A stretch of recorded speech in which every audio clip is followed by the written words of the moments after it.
Bueno, buenas tardes a todos y todas de nuevo. Soy Elisa Mora, la gestora de la plataforma Share4Rare. Gracias por venir por asistir al webinar de hoy, la imagen clínica en el diagnóstico de enfermedades raras. Como hemos visto muchas caras nuevas en los registrados, vamos a explicaros un poquito lo que es Share4Rare para que conozcáis un poquito más acerca del proyecto. Antes que nada, me gustaría deciros también que este es el segundo de un ciclo de 3 webinars que tenemos ahora. El siguiente será lo que tus datos dicen sobre tu enfermedad, investigación basada en la donación de datos, que va a ser muy interesante y a aquellos que no os hayáis registrado, si queréis, estáis a tiempo de hacerlo todavía. Y ahora sí, voy a empezar a explicaros un poquito qué es Share4Rare para todas aquellas personas que no lo conozcáis.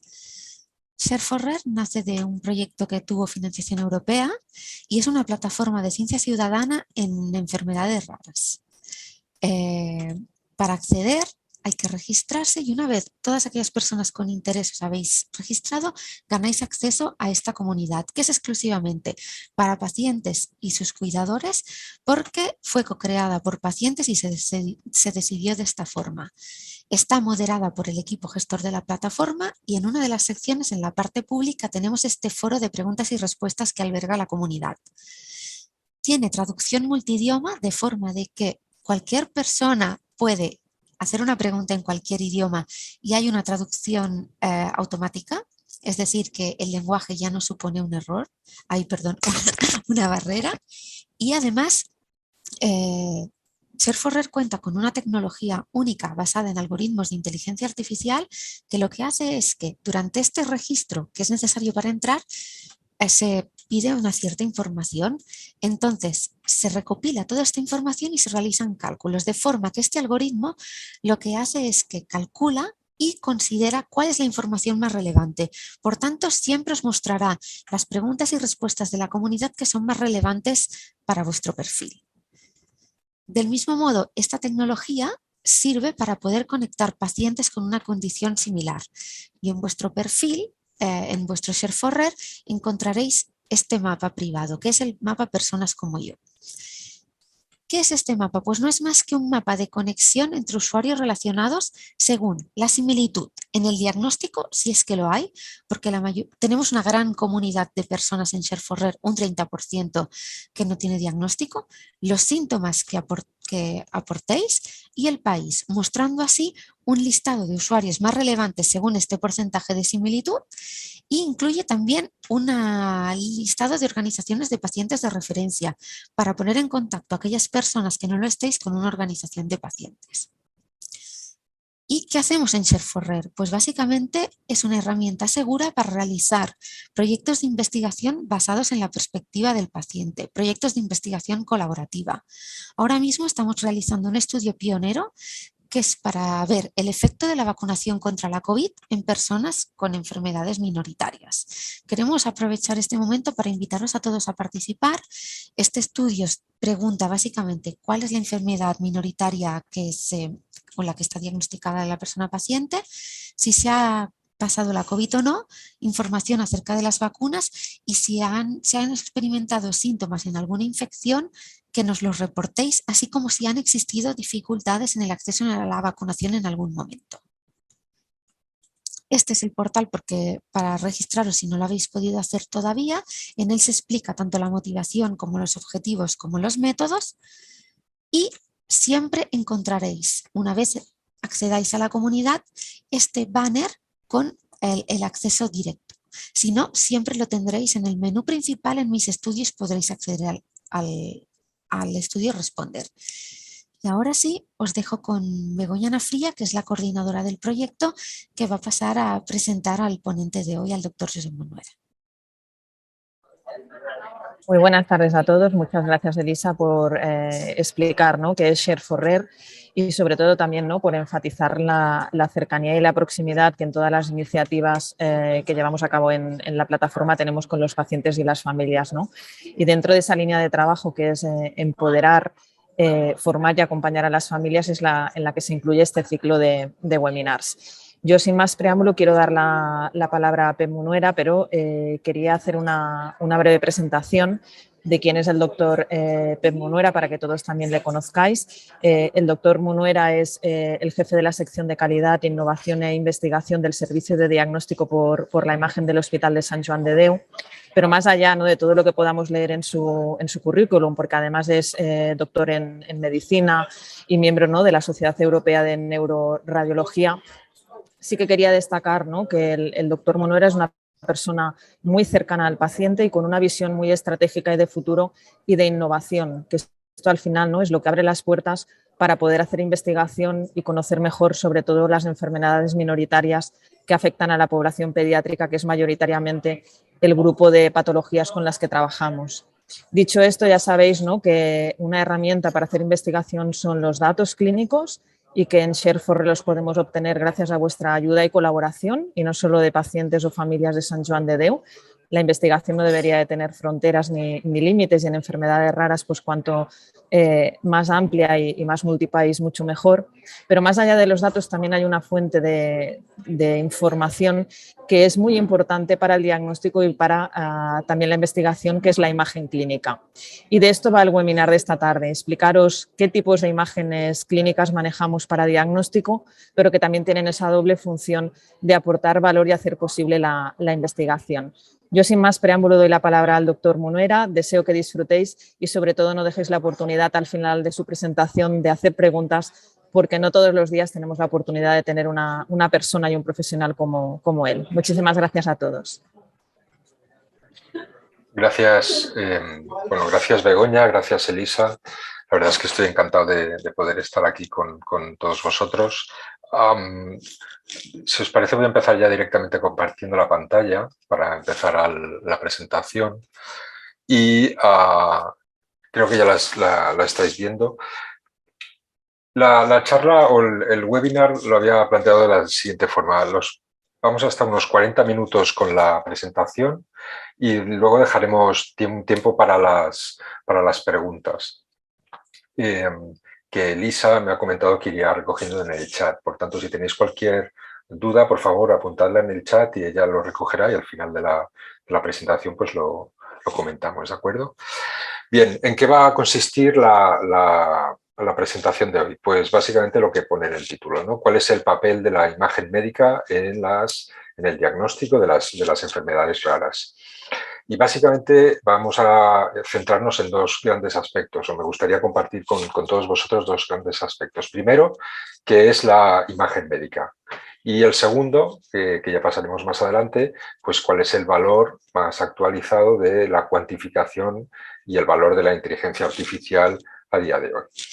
Bien, ¿qué es la imagen médica? Pues primero de todo, y no voy a explicar nada que no sepáis, si queremos hacer una breve introducción de en qué nos movemos, cuál es el ecosistema del que estamos hablando, pues las enfermedades raras son aquellas que afectan con una frecuencia inferior al 1 cada 2.000 personas.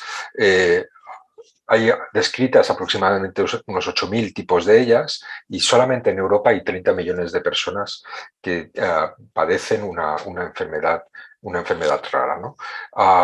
Hasta un 70% tienen un origen genético, pero veis que hay un porcentaje que es adquirido. Bien.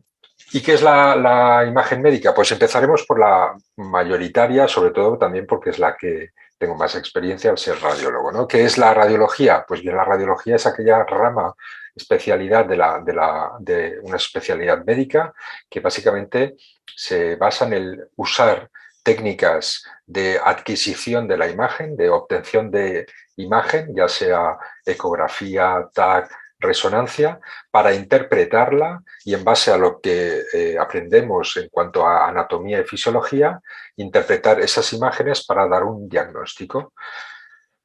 Esto ha evolucionado y a día de hoy, pues siempre cuando uno tiene una prueba médica de radiología, pues acaba con un informe radiológico, ¿no?, en el que se explica cuáles son los hallazgos, ¿no?, las imágenes que son especiales o aquello que se detecta, pero la evolución de la radiología pues está haciendo que no solo se pueda adquirir la imagen, como aquí podéis ver, por ejemplo, una una radiografía, sino que la imagen digital pues, permite ser procesada mediante segmentación y otras técnicas, y ello nos permite obtener otro tipo de resultados, ¿no?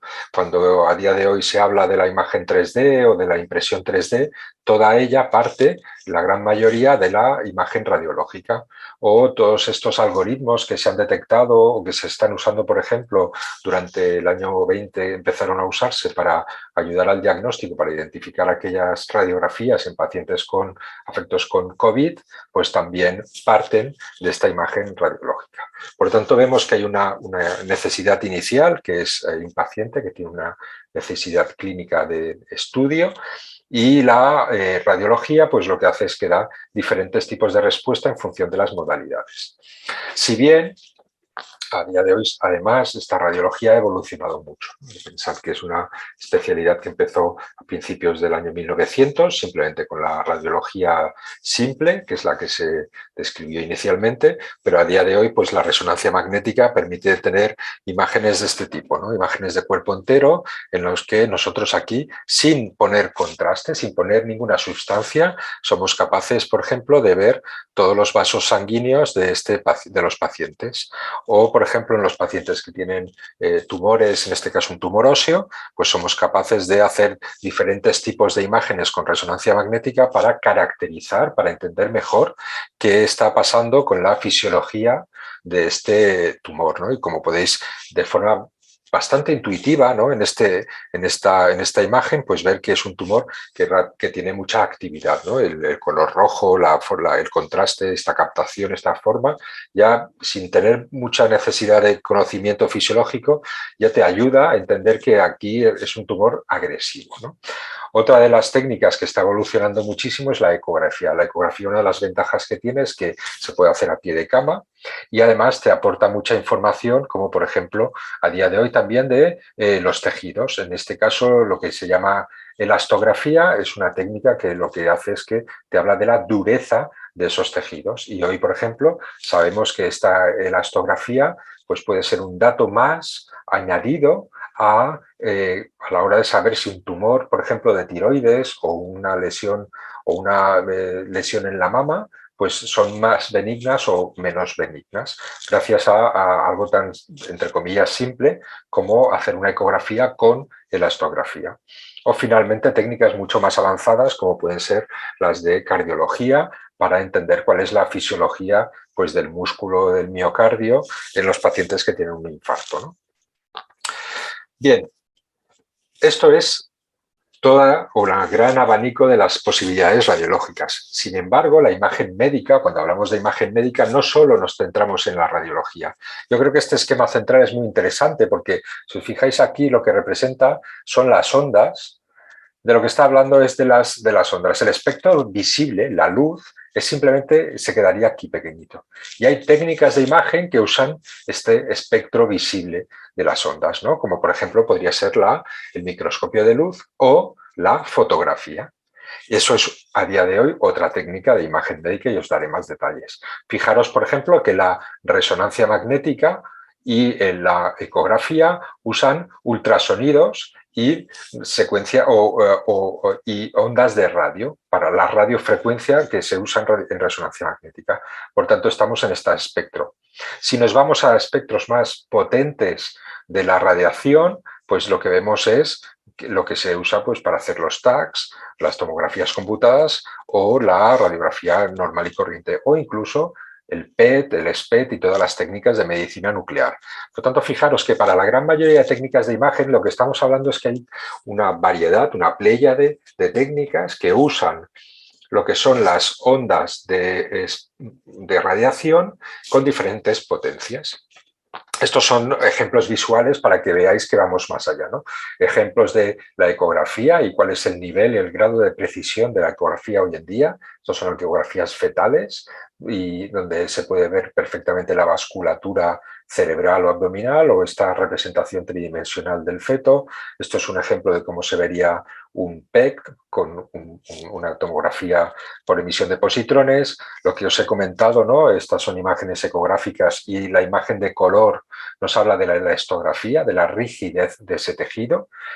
Esto también son, alguno quizás lo reconoce, son imágenes fotográficas de la endoscopia cuando te hacen una endoscopia, un digestivo, porque tienes que mirar el esófago, y esto también son otro tipo de imágenes, también es imagen médica, y fijaros aquí que la parte interesante es que combinado con otras técnicas, como es lo que se llama la administración de algunas líquidos o algunas sustancias, como en este caso la fluoresceína, lo que permite es identificar pues prácticamente, ¿no?, así a dedo, dónde están las úlceras, en este caso a nivel del tracto digestivo, ¿no?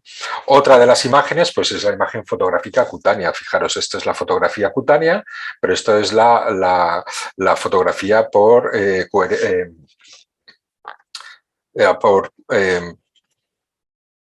exacto, esto es, si veis aquí, esto es un corte histológico y esto es una imagen obtenida también visualmente con técnicas de luz de microscopio, en la que se hacen cortes y se puede ver en profundidad la piel, ¿no? Por tanto, fijaros que cuando hablamos de imagen médica estamos yendo más allá, ¿no? Y alguna de ellas puede llegar a ser tan avanzada como lo siguiente, ¿no? Fijaros, estos son ejemplos de otros tipos de imagen médica, ¿no? La imagen médica, lo que se llama la videocinética, para analizar los movimientos de los pacientes, ¿no? O de las personas, ¿no? En este caso es un ejemplo de un GIF de un tenista, pero fijaros que esto es también tecnología que se puede aplicar, por ejemplo, a la hora de estudiar los trastornos de movimiento o también la rehabilitación en algunos tipos de enfermedades. El análisis de la imagen del fondo de ojo, que nos permite entender bien qué pasa con los vasos sanguíneos del fondo de ojo y que también se relaciona con algunas enfermedades. El análisis estructural del cerebro, del que os enseñaré algunas imágenes un poco más allá, pero que puede llegar a enseñaros las conexiones que se establecen.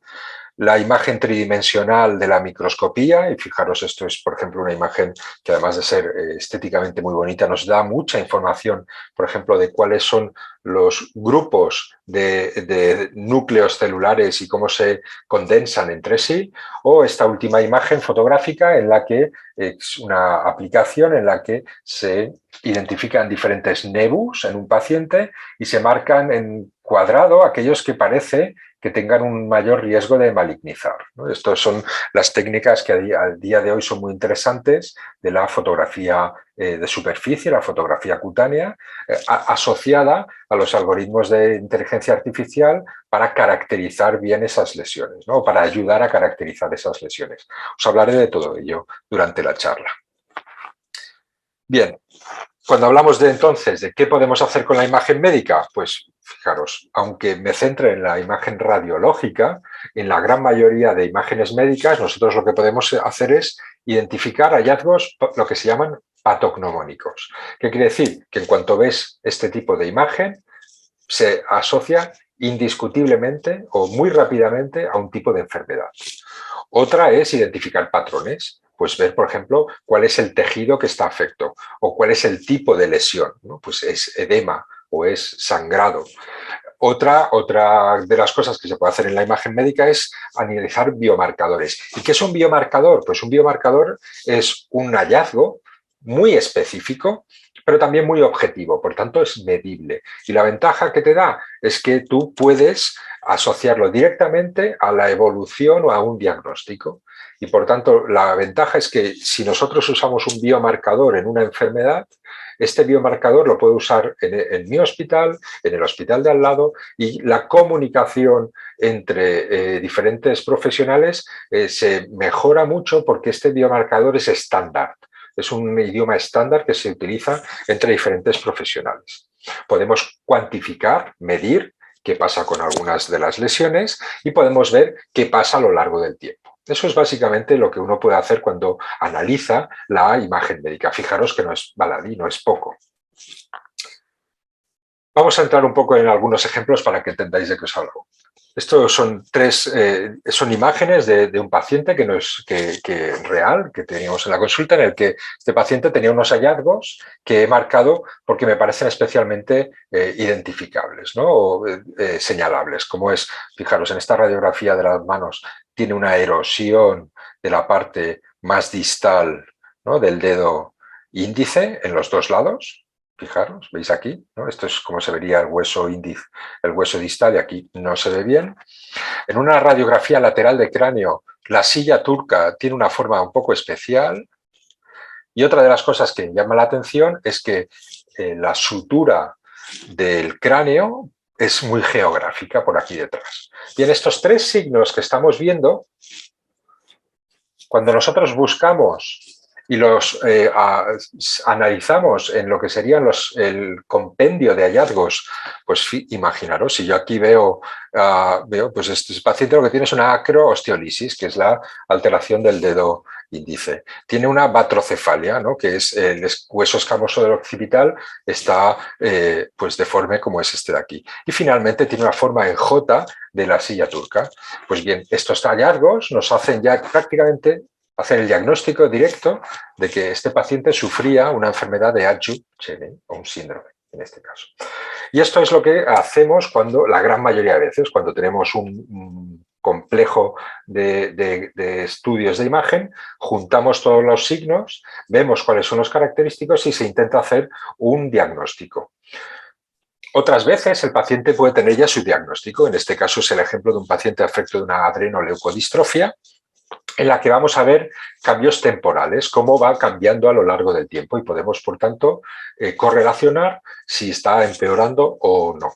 En este caso, fijaros, es un corte axial de una resonancia cerebral en la que en esta zona, en estas que he marcado en el recuadro amarillo, veis cómo entre febrero del 2020 y mayo del 2020 ha progresado. Hay un aumento de la alteración, visto esta alteración llamamos a esta señal, ¿no?, esta señal brillante en esta secuencia, este aumento de señal, ¿no? Ha aumentado la extensión.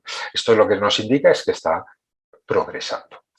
Pero, por otro lado, también podemos hacer otra cosa, que es administrar un medio de contraste para ver, por ejemplo, otra información. Ha progresado la lesión, la alteración de los axones en T2, sin embargo, lo que sí que, por otro lado, en este caso, si os fijáis, no hay un cambio significativo en lo que se llama el realce con contraste, lo que nos indica que no hay un componente de rotura de barrera hematoencefálica. Por tanto, fijaros que combinando diferentes secuencias, en este caso de resonancia magnética, nosotros podemos dar una información fisiológica. Está progresando en el edema de los axones, sin embargo, no está rompiendo esta barrera hematoencefálica. Estos son el otro tipo, la gran mayoría de hallazgos o de trabajo que nosotros hacemos desde el ámbito de la radiología. Otro ejemplo final, también en el caso de las enfermedades raras, es en este tipo. Estos son un ejemplo de un paciente que tiene una enfermedad que no es una enfermedad rara, es una enfermedad inflamatoria, es una inflamatoria muscular, que fijaros que afecta a diferentes grupos. Todas estas zonas que están brillando en una resonancia corporal pues son lesiones o edema muscular. Un año después, pues se repite esta prueba y fijaros que ha cambiado, ¿no? Aquí toda esta zona de las piernas, que aquí era tan brillante, pues se ha solucionado. Bien, ¿qué podemos hacer gracias a los estudios de resonancia magnética, por ejemplo, corporal? Pues hacer y correlacionarlo con algunos tipos de enfermedades, ¿no? En este caso, pues os presento un artículo en el que, fijaros cómo hacer resonancia muscular en pediatría, de cuerpo entero, específica por algunos patrones, pues los patrones de afectación muscular en función de a qué músculo se afecta y qué a no, nos permite establecer unos diagnósticos específicos de enfermedad, ¿no? Y más allá, podemos incluso ir a cuál es la enfermedad a nivel genético y ver cuáles son los cambios que se producen a nivel de la resonancia magnética. Para que lo veáis, pues imaginaros, este es un paciente afecto por una mutación de la distrofina, que es un tipo de una forma media de la enfermedad de Duchenne, y fijaros cómo hay un patrón característico de afectación de los músculos. Estos son cortes axiales de la pierna, de los muslos. Fijaros que hay unos músculos que están respetados, que son los que están marcados con asteriscos, y en cambio hay otros que tienen una gran atrofia. Estos músculos atróficos que son específicos, son los que nosotros podemos correlacionar y nos delimitan que sean más probable que corresponda a un tipo de enfermedad o de alteración genética que a otro. Bien, como habéis podido ver, este es un poco un recorrido muy rápido, pero una idea sobre cuáles son los aspectos en los que la imagen médica puede ayudar al diagnóstico y también al seguimiento de algunos tipos de enfermedades raras. La segunda parte de la charla me quiero centrar en lo que se llama la cuantificación o el valor añadido de la inteligencia artificial. Como todos vosotros sabréis, pues prácticamente son temas que están muy en boga y vamos a intentar explicar por qué, cuál es el valor que nos añade. Bien. Pensad que una de las prácticas más habituales que ya está entre lo que es la investigación y la práctica clínica es lo que se llama la cuantificación de las estructuras cerebrales. En este caso, lo que podéis ver es que gracias a uno de nuestros compañeros radiólogos, pues me facilitó este caso en el que en algún cerebro se han segmentado, parcelado cada una de las áreas del cerebro de la sustancia gris, y eso lo que nos permite es obtener información. Que además de estos colores, ¿qué información nos da? Nos da información numérica. Por tanto, podemos tener control del volumen cerebral. Este es un ejemplo. Este es el ejemplo del valor que nos da, por ejemplo, la cuantificación a nivel cerebral. Este es un paciente afecto de una enfermedad neurodegenerativa, un paciente pediátrico. Fijaros que son dos pacientes, perdón, el paciente 3 y el paciente 7, en el que vemos que en el debut de la enfermedad pues tienen este patrón a nivel del cerebro de la sustancia gris y la sustancia blanca. Un año después han cambiado.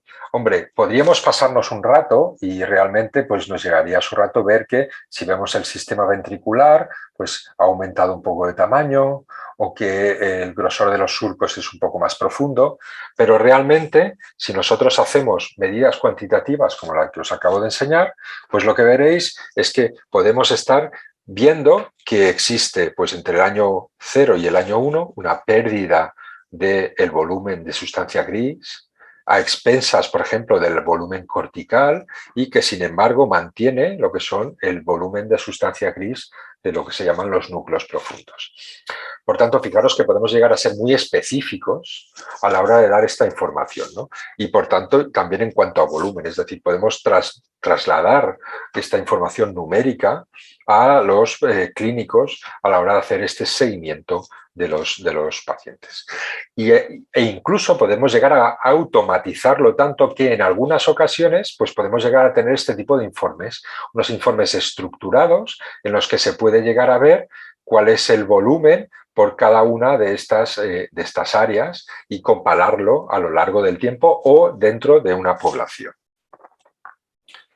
Sin embargo, no todo es tan fácil. Hay algunos tipos de alteraciones, y específicamente en pediatría y sobre todo en algunos tipos de enfermedades raras, que dificulta el hecho de poder usar este tipo de herramientas que llamamos automatizadas. Este es un ejemplo de un paciente que tiene una enfermedad de Sturge-Weber, en el que tiene una asimetría clara entre lo que es el hemisferio izquierdo y el hemisferio derecho. Veis que el hemisferio derecho es más pequeño, no tiene una atrofia cortical.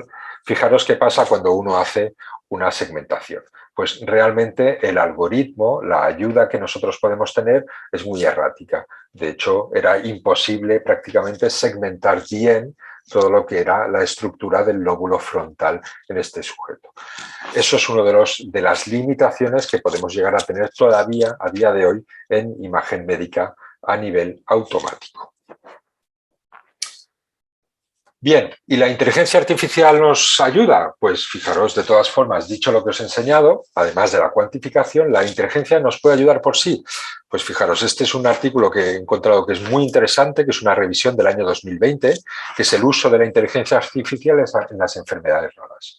¿Y qué se ve? Pues primero de todo, que hay un crecimiento prácticamente exponencial en los últimos años del número de publicaciones, que se han encontrado ya casi más de 200 publicaciones hablando de inteligencia artificial y enfermedades raras, y fijaros, lo más importante, una parte muy interesante y que refuerza el aspecto que comentaba Begoña al inicio. El 32% usa imagen médica. ¿Eso qué quiere decir? Que es uno de los datos más usados, sino el más usado en este tipo de algoritmos. Fijaros que prácticamente en 68 de los 200 es el dato que se usa inicialmente para usar estos algoritmos. ¿Y dónde lo podemos usar? Pues prácticamente cuando hablamos de inteligencia artificial e imagen, ¿de qué hablamos? La gran mayoría de veces de lo que estamos hablando es de visión por computación, o lo que se llama machine vision, y la otra sería el reconocimiento de imágenes. ¿Qué diferencia hay? Pues básicamente el reconocimiento de imágenes lo que habitualmente trabaja es es un proceso en el que tú facilitas cientos o miles de imágenes marcadas, es decir, le das un nombre a esa imagen diciendo si es la patología A, la patología B, o es un control normal o es un control patológico. Lo que se crea es un modelo que se llama de caja negra, y esa caja negra lo que hace es que entrena ese modelo de tal forma que el clasificador, esta caja, te llega a clasificar de forma automática las imágenes cuando tú las pones y te dice, pues es una A o una B. La visión por computación añade otros temas en los que básicamente lo que hace es parte de la extracción de las características de estas herramientas y por tanto además te permite cuantificar. Os voy a poner unos ejemplos de todas ellas. Fijaros que igual que existe un crecimiento en los artículos publicados en inteligencia artificial en enfermedades raras, también existe en radiología. ¿Y dónde ayuda o en qué ayuda la inteligencia artificial en radiología? Pues fijaros, lo primero de todo en visualizar la imagen médica. Una de las cosas que podemos hacer es acelerar la adquisición de la imagen. En algunos casos, como en nuestro caso en el hospital, tenemos la suerte de tener una actualización de la resonancia magnética que lo que permite es reducir los tiempos de adquisición. ¿Eso qué quiere decir? Que los estudios que antes duraban 40 minutos, a lo mejor ahora están durando sobre los 25 minutos.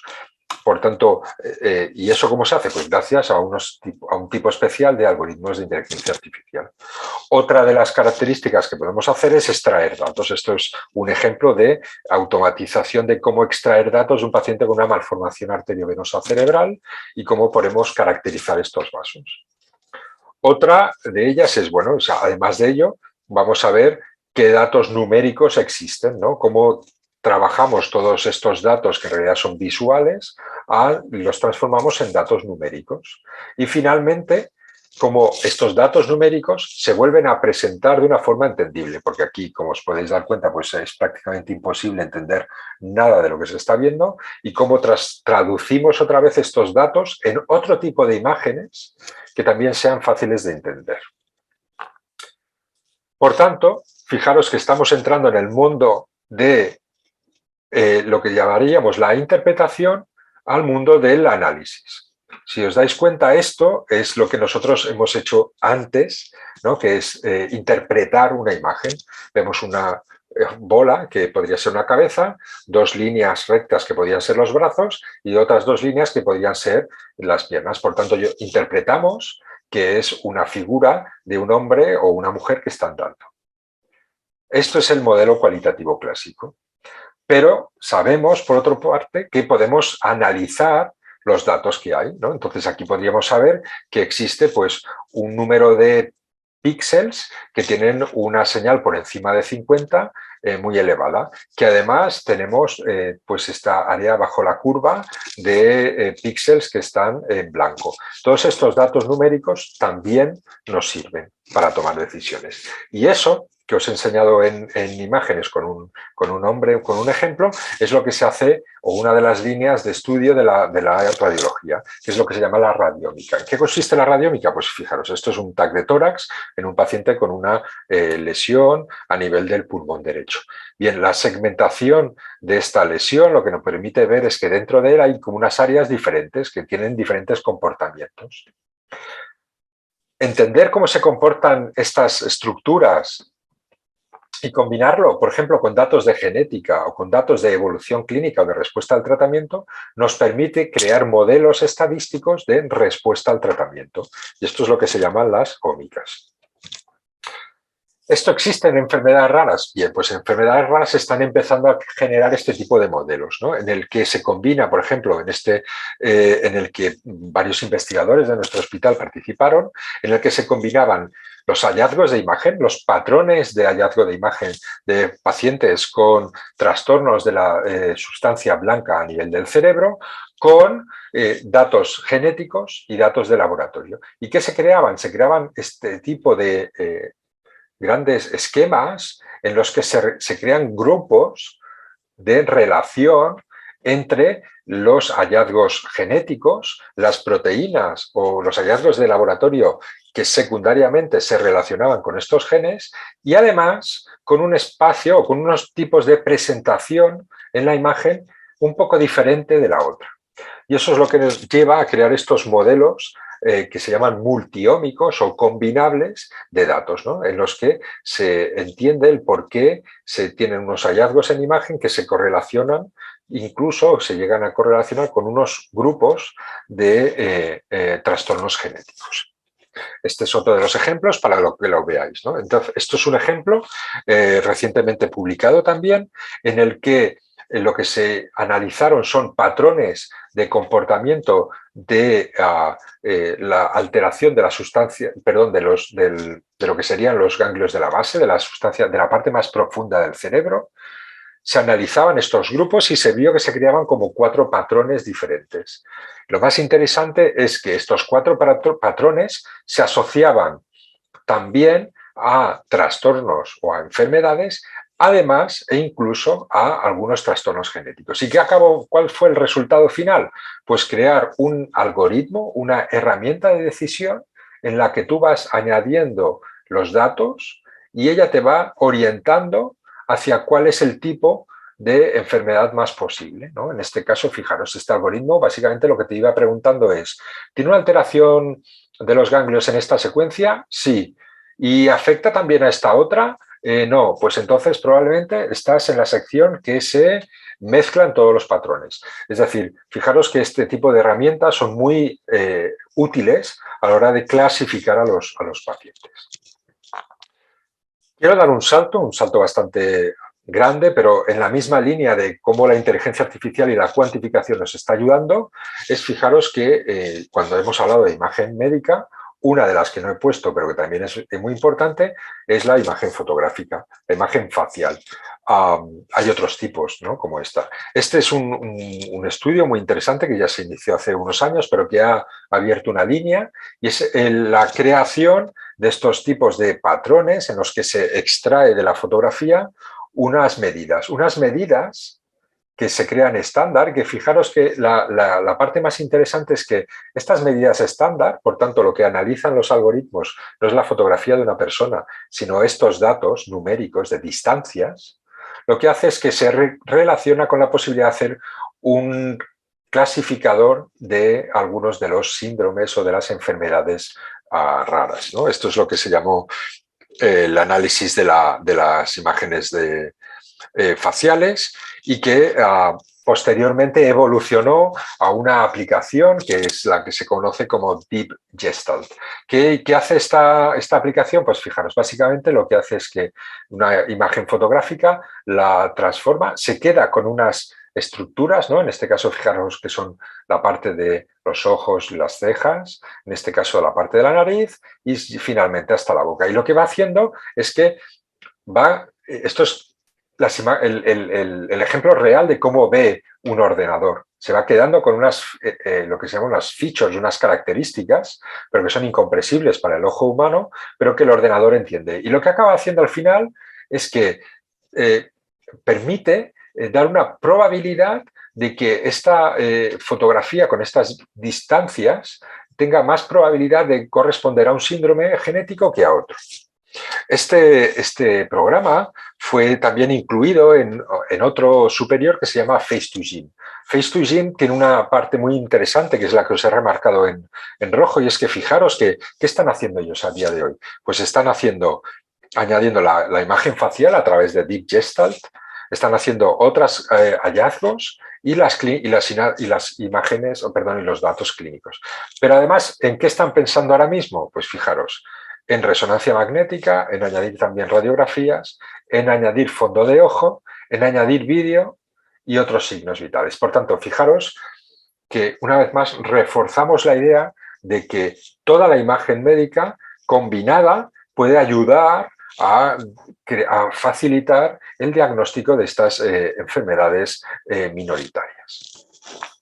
¿Y sirve Face2Gene? Bueno, pues os quería presentar esta publicación que es la más reciente, en la que fijaros lo que se ha hecho, por ejemplo, con la enfermedad de Cornelia de Lange, es analizar cuál es la precisión en el diagnóstico. Y fijaros que el porcentaje de casos en los que se hacía un buen diagnóstico era bastante elevado para ser una versión de esta no evolucionada y los pocos casos que existían, pero fijaros que si se comparaba, por ejemplo, la probabilidad, ¿no?, de hacer este diagnóstico comparado con otros diagnósticos, pues era bastante más alta.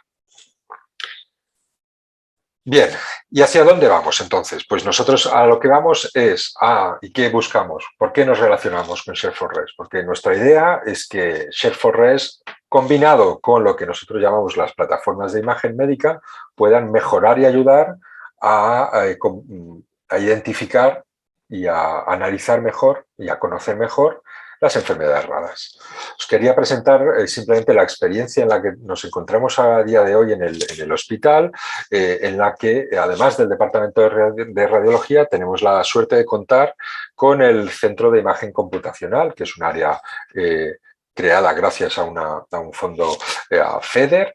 ¿Y qué hace esta capa de ayuda? Pues y en esta capa de ayuda lo que pretende es crear este modelo, un modelo en el que nosotros tenemos un espectro completo de análisis de lo que sería la imagen médica, desde la célula hasta el humano, que incluye también, pues fijaros, ¿no?, desde la radiología, la patología, a la imagen facial, al fondo de ojo, a la imagen dermatológica, poder disponer de plataformas o de una plataforma general en la que podamos analizar todos estos datos para mejorar la precisión diagnóstica. Os pondré un ejemplo. Esto es un paciente afecto se trata de un paciente afecto de una malformación arteriovenosa, esto es una resonancia magnética, una proyección frontal en la que veis una clara diferencia entre lo que sería el hemisferio derecho y el hemisferio izquierdo. La flecha y el asterisco marcan la diferencia previa al tratamiento y este es el post-tratamiento. Como podéis ver, existe un cambio no solo en la propia malformación arteriovenosa, que ya no se identifica, sino que además el grosor de los vasos, incluso la tortuosidad de los mismos ha cambiado. Nosotros sabemos que eso, desde el punto de vista visual, como os he explicado desde el principio, pues es relativamente fácil de identificar, pero la pregunta es, ¿podemos además cuantificarlo? Ser constantes a la hora de medirlo.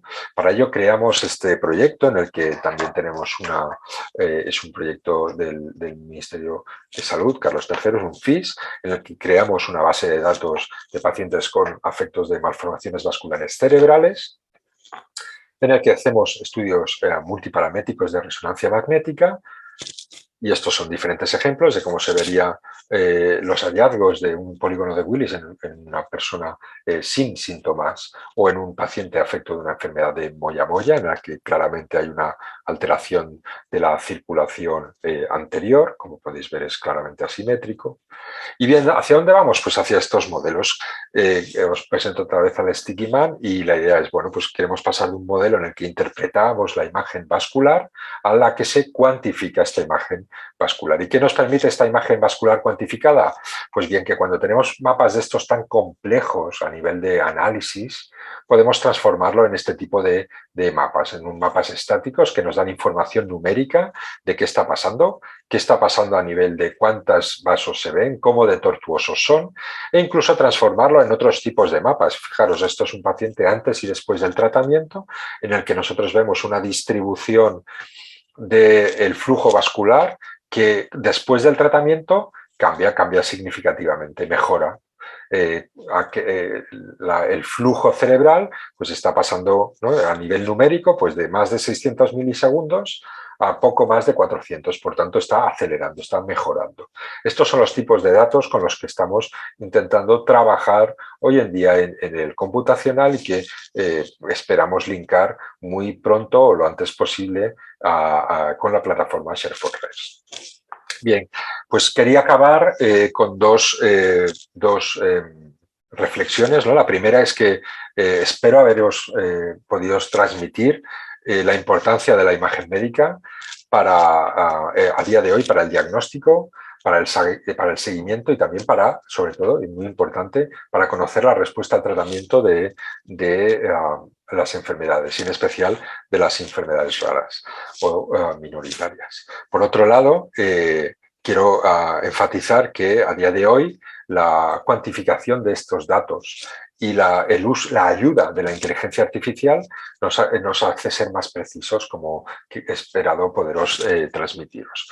Y por tanto entramos en la era de lo que se conoce como medicina personalizada. Finalmente, quiero volver a enfatizar uno de los comentarios que ha hecho Begoña y que me alegro de haber podido reflejar también, y es que todo este conocimiento no tiene tampoco sentido si no es participado y compartido con los pacientes, con las familias y con la sociedad. Y por tanto, la verdad es que agradezco la oportunidad de haber podido tener estos minutos con vosotros para transmitiros pues, qué estamos haciendo.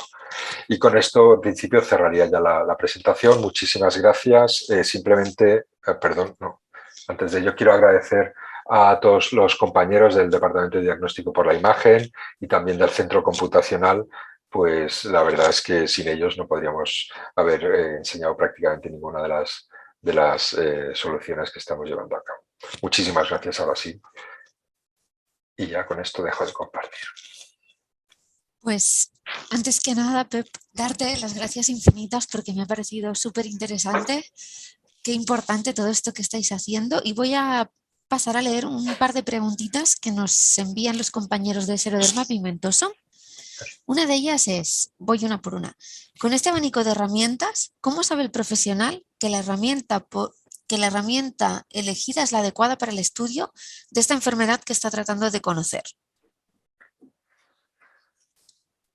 Bueno, básicamente yo creo que esto es una pregunta muy interesante, pero a día de hoy la ventaja es que hay muchísimas guías de diagnóstico y de tratamiento y que nos están marcando cuáles son la forma de proceder para hacer el diagnóstico. Entonces, muchas de estas herramientas, lo que hay que distinguir son básicamente dos aspectos. Primero, hay herramientas de ayuda clínica que pasan un proceso de validación, tienen que tener un marcaje de la Comunidad Europea, de la Agencia Europea del Medicamento, permitiendo o confirmando que estas herramientas ayudan a la decisión clínica o radiológica, ¿no? Entonces, una vez están establecidas en el mercado estas herramientas, pues lo que hay que hacer es, si la guía clínica te permite hacer uso de ellas, pues la usas.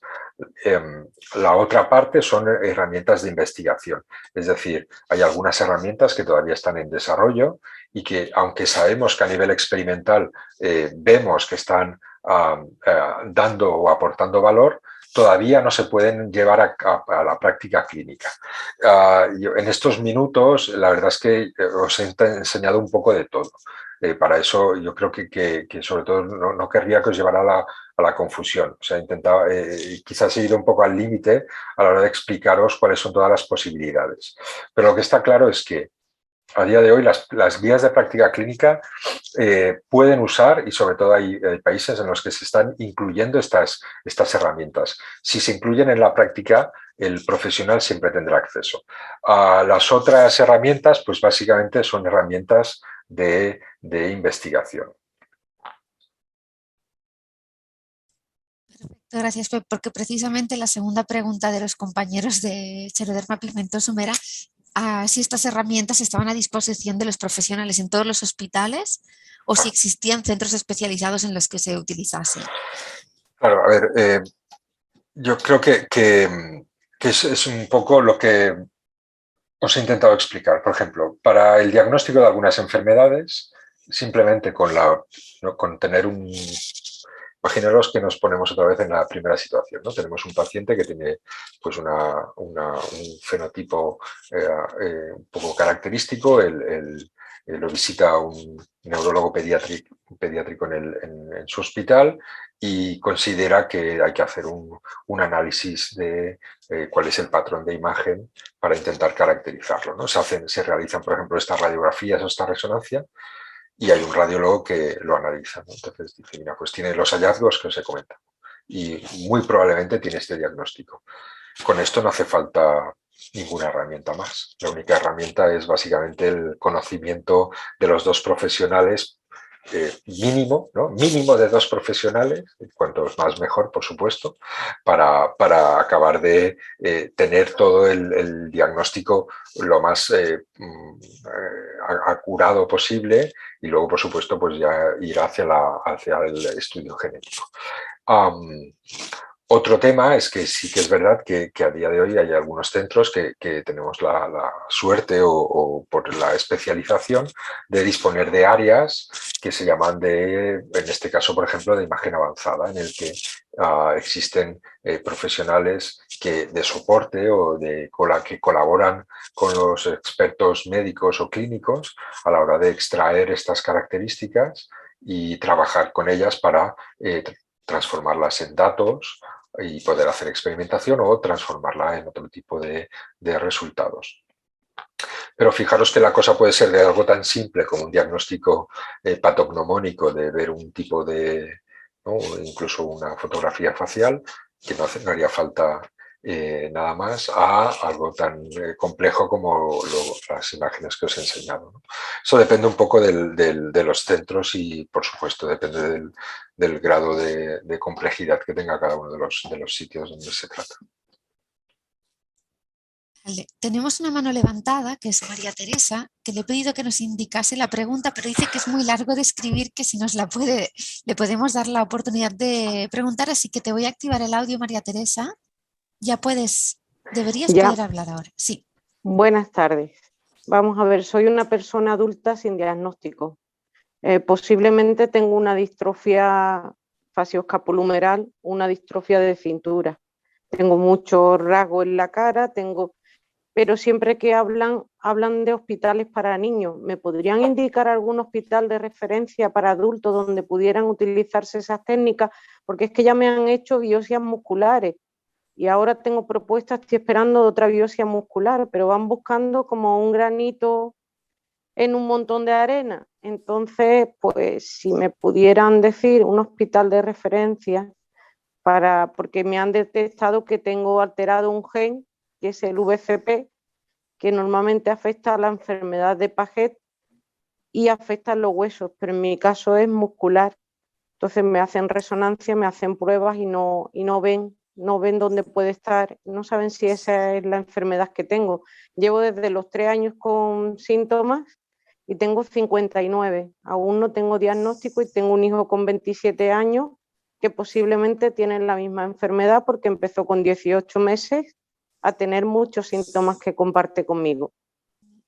Bueno, la verdad es que yo ahora mismo La pregunta sería, ¿qué hospital de referencia tenemos para adultos en España?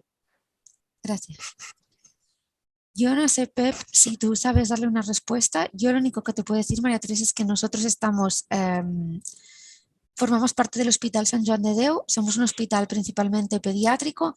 Lo que sí que te podemos intentar conectar es, yo buscaré tu correo electrónico y te puedo intentar conectar con organizaciones de pacientes que te puedan dar esa referencia, porque yo ahora mismo no la tengo, no sé si Pep puede darle alguna indicación, pero podemos intentar preguntar, si no. Sí, Pep. Yo la única, bueno, María Teresa, gracias por la pregunta.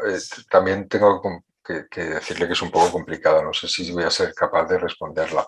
Lo único que le pediría amablemente es si me puede dar un par de indicaciones, es dónde vive para saber y sobre todo porque por lo que me ha explicado usted ya tiene incluso hecho un diagnóstico genético. Por tanto, ¿En qué área geográfica se encuentra usted? Soy de Ceuta. ¿Y en Ceuta me han estado mandando al psiquiatra porque según todos los síntomas lo hago yo, tengo paralizada un lado de la cara, lado derecho, entonces decían que lo hacía yo, que doblaba la boca, que lo hacía todo, entonces bueno, conseguí que me derivaran a Málaga, al Carlos Haya.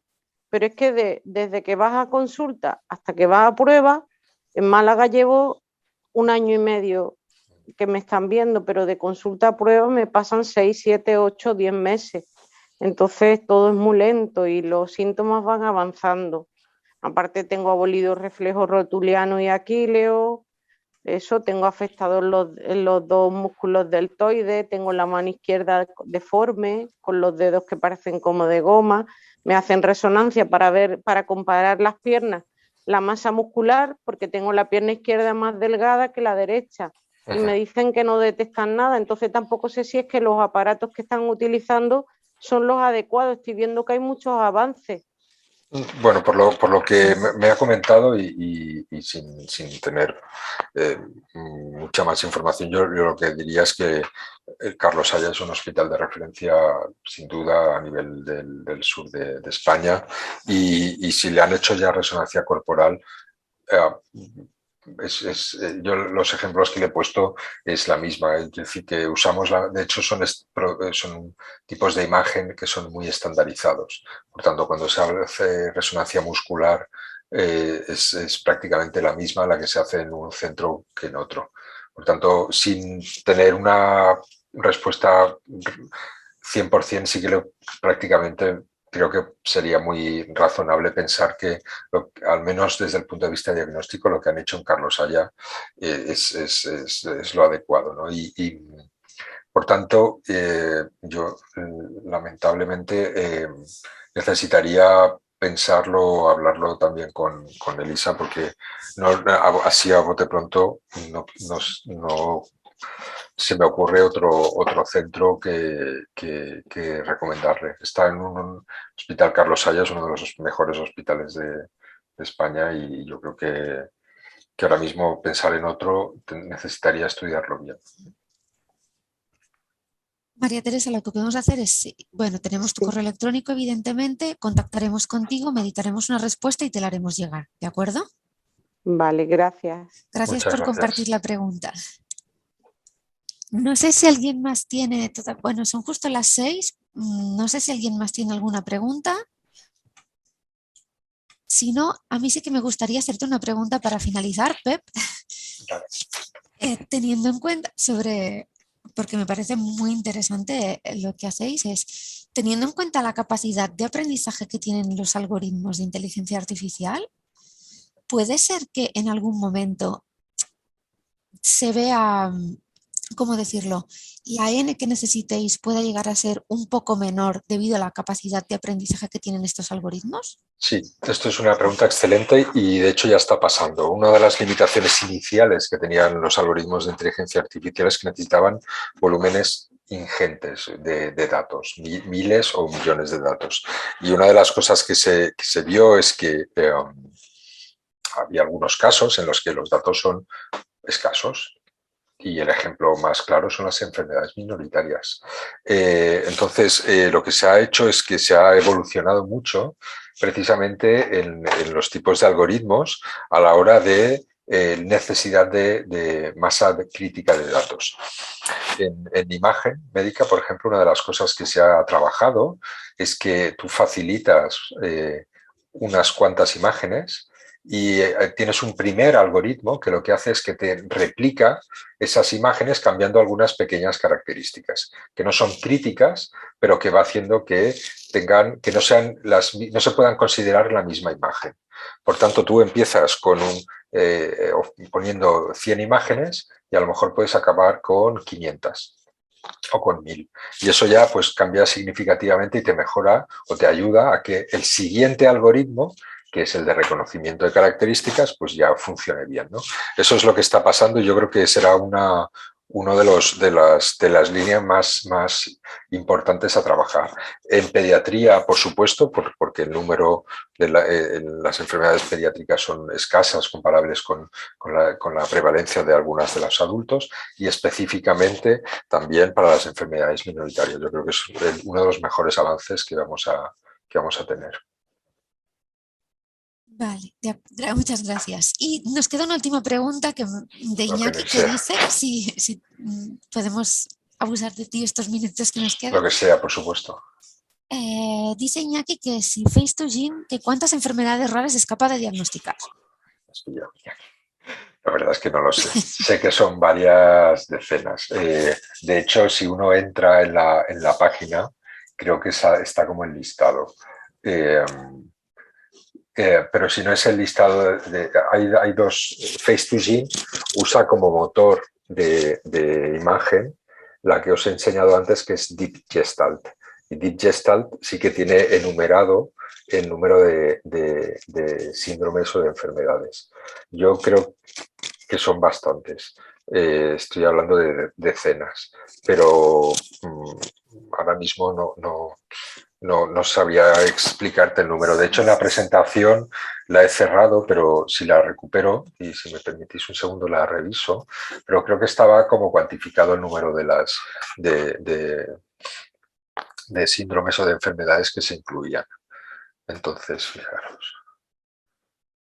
En Deep Gestalt se usó 219 síndromes genéticos usando 26.000 fotografías. Pues eso, en Deep Gestalt. Y en Face2Gene, aquí no lo tengo anotado, pero básicamente debe ser el mismo motor.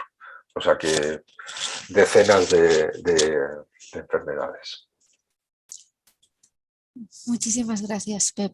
Bueno, muchísimas gracias, Pep, por habernos dedicado esta tarde, a todas las personas que habéis estado aquí. Tan pronto esté el vídeo editado, lo subiremos al canal de YouTube y a las redes sociales para que si queréis volver a ver la charla o compartirla, lo podéis hacer. Muchas gracias a todos y hasta la próxima. Gracias.